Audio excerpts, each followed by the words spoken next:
Hello students, welcome back to my channel. और आज हम बात करने लगे हैं डिमोस्ट्रेटिव प्रोनाउंस की। डिमोस्ट्रेटिव प्रोनाउंस कौन कौन से होते हैं और हम उसे कैसे पहचानते हैं। So first of all, demonstrative pronouns होते हैं this, that, these and those. ये तमाम जो है डिमोस्ट्रेटिव प्रोनाउंस हैं। They take place of a noun or noun phrase that has already mentioned is clear to context or either in written text or verbal communication. So what's the meaning? Noun और noun phrase हमने पहले बता चुके हैं, ये clear होना चाहिए context में। मतलब ये है कि अगर आप लिख रहे हैं कोई चीज या आप वर्बल कम्युनिकेट कर रहे हैं तो इसमें ये चीजें क्लियर करवाती हैं हर चीज को।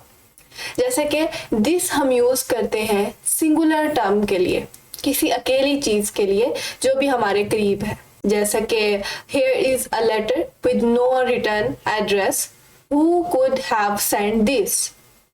तो दिस जो इसमें है कि लेटर की बात हो रही थी जो एक सिंगल टर्म है, और एड्रेस जो है वो उसमें पूरा सेंटेंस बता रहा है कि ये जो दिस है ये सिंगुलर टर्म के लिए यूज किया गया है।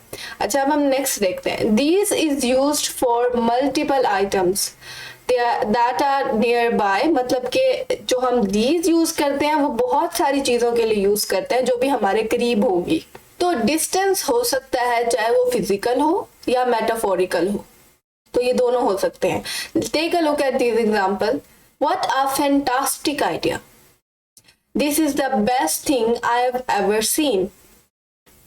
तो यहाँ पर बात दिस जो हो गया, दिस हमें बता रहा है कि ये जो है फैंटास्टिक आइडिया है, तो ये मेटाफोरिकल है। तो अब हम देखते हैं next example. If you think garden smell nice, try smelling these.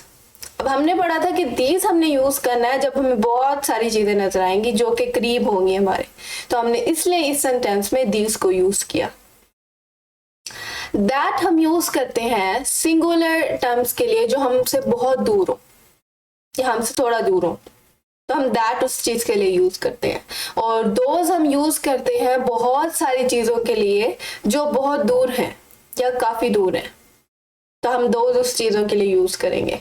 और डिस्टेंस इसमें भी मेटाफोरिकल हो सकता है, फिजिकल हो सकता है। जैसे कि हम देखते हैं a house like that would be a nice place to live. अब यहाँ पे दैट आपने देखा कि हाउस लाइक दैट, इस तरह का हाउस। अब वहां पर जो दैट था वो सिंगुलर टर्म थी कि एक घर था, तो हमने इसलिए दैट लगाया है। और ये nice place to live, that हमने यूज किया सिंगुलर टर्म को शो कराने के लिए। अब हम नेक्स्ट वाली देखते हैं example. Some new flavours of soda came in last week, why would not you try some of those. अब हमने दोज को यूज किया था मल्टीपल आइटम्स के लिए जो कि थोड़ा काफी दूर है। नेक्स्ट हम देखते हैं। Those aren't swans, they are geese। अब यहाँ पे swans जो है those हमने लगाया क्योंकि those हमें शो करा रहा है कि बहुत सारी चीजें हैं।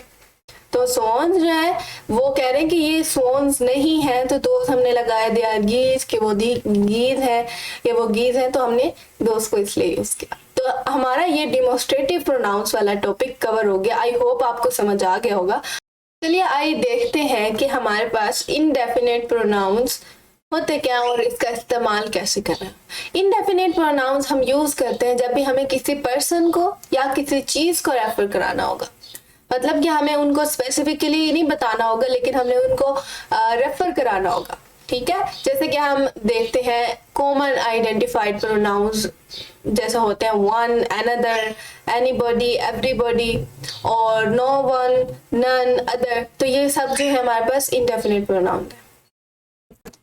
जैसे कि एग्जाम्पल से हम समझते हैं, everybody was late to work because of traffic jam. अब यहाँ हमने एवरीबॉडी यूज किया, तो हमने रेफर कराया कि हर कोई लेट हो रहा है काम के लिए क्योंकि ट्रैफिक जैम हो गई है, तो हमने एवरीबॉडी यहाँ पे यूज किया।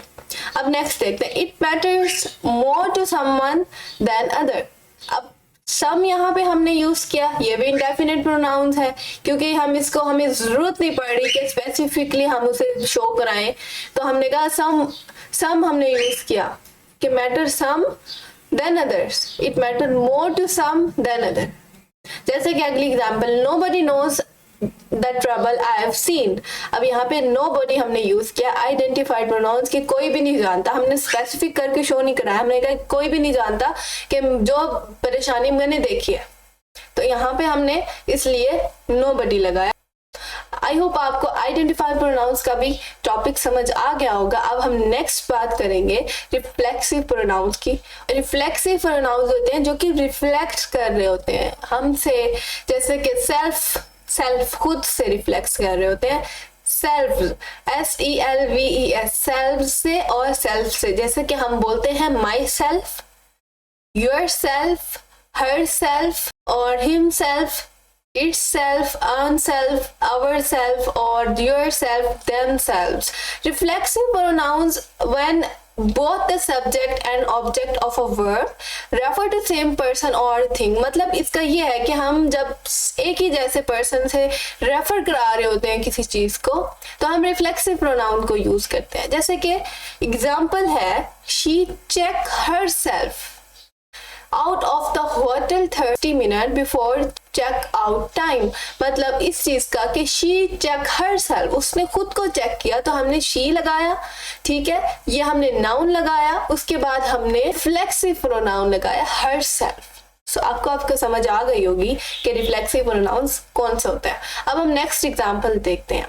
The take care of yourself, कि आप खुद का ख्याल रखिएगा, तो हमने रिफ्लेक्सिव प्रोनाउन लगाया योरसेल्फ, ठीक है। अब हम देखते हैं नेक्स्ट।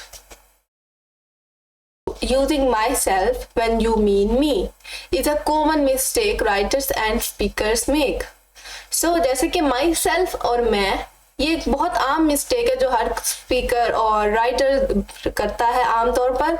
और रिफ्लेक्सिव प्रोनाउंस हम सिर्फ सही कर सकते हैं जब सब्जेक्ट और ऑब्जेक्ट को सेंटेंस में अगर वो सेम हो तो, ठीक है। आई होप आपको समझ आ गई होगी रिफ्लेक्सिव प्रोनाउंस की भी, और मैं आपसे मिलूंगी नेक्स्ट वाले लेसन में, जो कि हम इंटेंसिव प्रोनाउंस और इसकी बाकी की एग्जांपल्स करेंगे प्रोनाउन की।